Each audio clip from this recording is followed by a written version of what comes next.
The champagne in my glass is the Michel Turgy Reserve Selection Grand Cru Blanc de Blanc.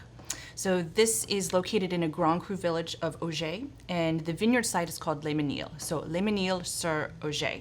So all the fruit in this is Chardonnay. When we say a Blanc de Blanc, that means that there's no Pinot Noir or Pinot Meunier. It's 100% Chardonnay. And this vineyard site is renowned for being at the very top of the quality pyramid for Chardonnay-based champagne. So Michel Turgy is what's called a récoltant manipulant, or RM for short. And what that means in terms of champagne is that they own all of their vineyard sources. This is the new classic movement in champagne, where for a long time, most growers would sell their fruit to some of the larger champagne houses. But now there's this movement to keep it and actually make their own champagne.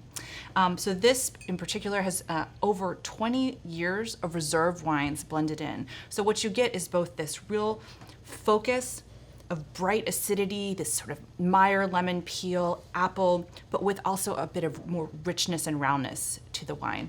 And I am tasting this out of an all-purpose glass rather than a champagne flute, which is how I like to enjoy my champagne, so I can really take in all of the aromas. So it has that great focus, as I talked about, really mouth-watering acidity, but also this sort of round richness, a little bit of brioche and toastiness as well. I hope you enjoy it. So the first one I get to present to you today is the 2015 Mario Schiopetto Friulano. Now this comes from this little area called Friuli up in the northeastern portion of Italy, and they make some of my favorite wines coming out of all of Italy, at least for the white wines. And the wines generally tend to, now the area where this is at, this isn't just northeastern Italy, this is literally the hills that kind of border Slovenia. And the wines generally tend to have a little more depth, a little more power and richness. This wine is no exception at all. It reminds me a little bit of the spiciness of Alsace, that kind of rich, kind of deep, concentrated core of fruit. Think of fruits like peach and apricot and yellow pear and quince. But there's also this really kind of nervy, spicy, there's this spicy, almost nervy floral background to it. So a little bit like rose petal, if you will, but a little bit more like blanched almond and a little bit of white pepper spice. And there's also some exotic spice, even like a kiss of hibiscus, which is a red flower. But there's this really strong, powerful floral lift. Reminds me a lot of like Grand Cru Pinot Grigio, or Pinot Gris, pardon me, Grand Cru Pinot Gris from Alsace. A little bit like Gewürztraminer, not quite as floral, but great richness, great power, good assertiveness, assertive a little bit like a Grüne Veltliner, but a little bit riper, a little more plush, really full. This wine can stand up to things like a roasted pork chop. It can stand up to a pork loin, white meats. It could probably even take on, you know, some heavier, rich braised kind of pork dishes as well. Think of like a German brat, and think of mustard and you know, an afternoon day with cheeses and apples and so on and so forth. And I think this wine has an absolute perfect application for picnics and just sunshine. Just one of my favorite wines we're offering right now in the store. Hope you really, really enjoy it. It's a great addition to this month's wine club. So my last selection for this month's wine club is the 2015 Domaine Gros Noir Bandol Rouge. Now Bandol is right there on the Mediterranean coast within the area of Provence, really kind of overlooking the Mediterranean. There's a really kind of good gradual hill, kind of slopes up. These vineyards actually look right down at the Mediterranean.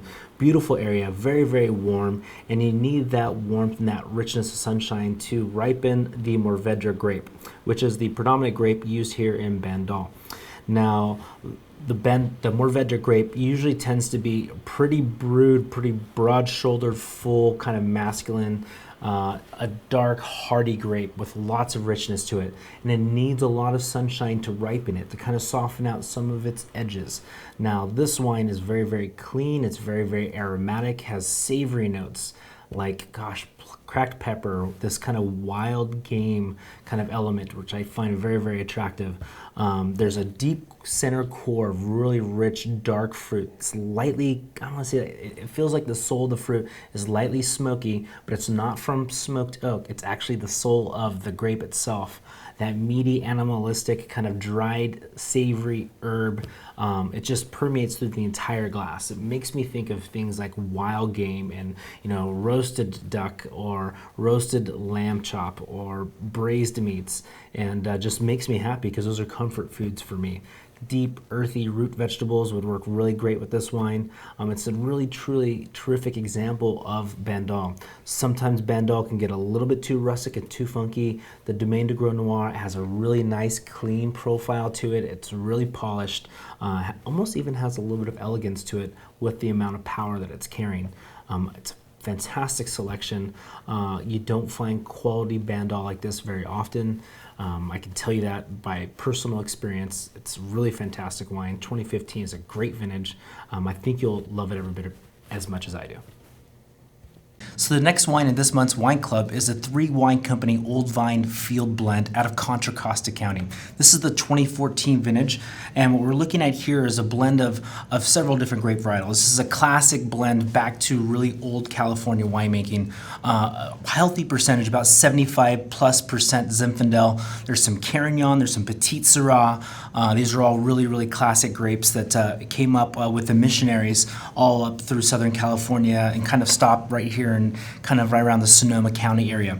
So this is in Contra Costa, and they have a good amount of this old vine material. We're talking about vines here that are an average of 100 years old. So well before Prohibition, these vines were established, and they're even established and thriving, making really fantastic wine well before Cabernet really became a big, huge hit in Napa Valley, right here in Napa Valley where I live. So what this wine brings to the table is a lot of good density and a lot of concentration. These older vines are producing fruit that have a great amount of intensity. Also this really kind of wild kind of bramble fruit, if you will. Lots of cracked pepper. There's all kinds of dried herb.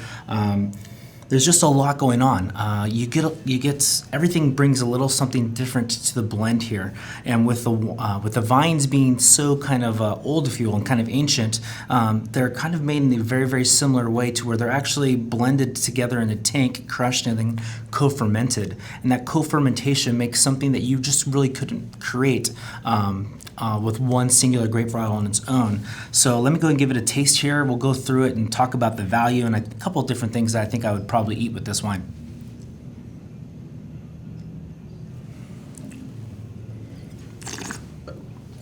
So right off the nose came the whole range of fruit aromatics.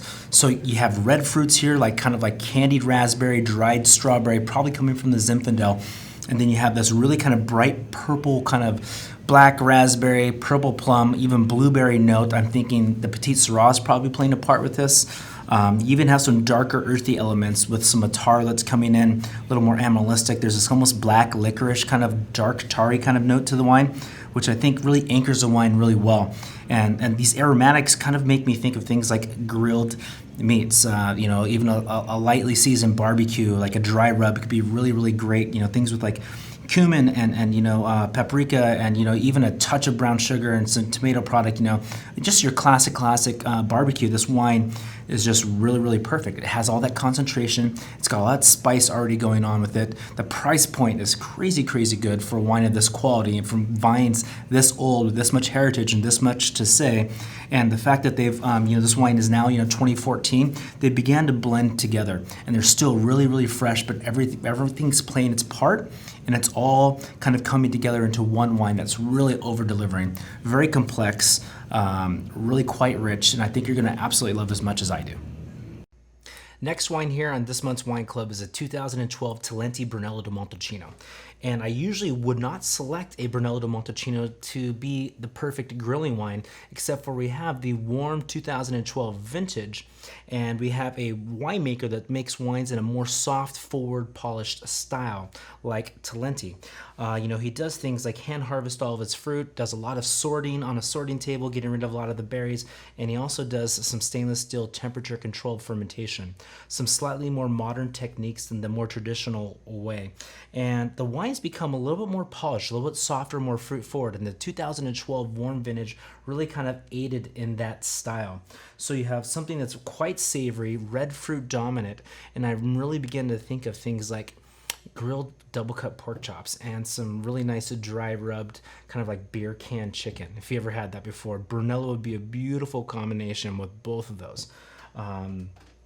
Do you ever make the grilled beer can chicken inside the egg? If you have one of those eggs, those concrete eggs, they're crazy, crazy good with this particular wine. I actually had some of this wine not that long ago with that.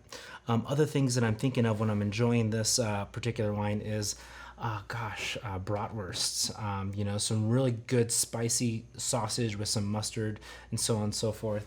This wine is really going to hit its stride and find its element within that. And if you don't want to grill with it, why don't you just go ahead and make a bolognese pasta?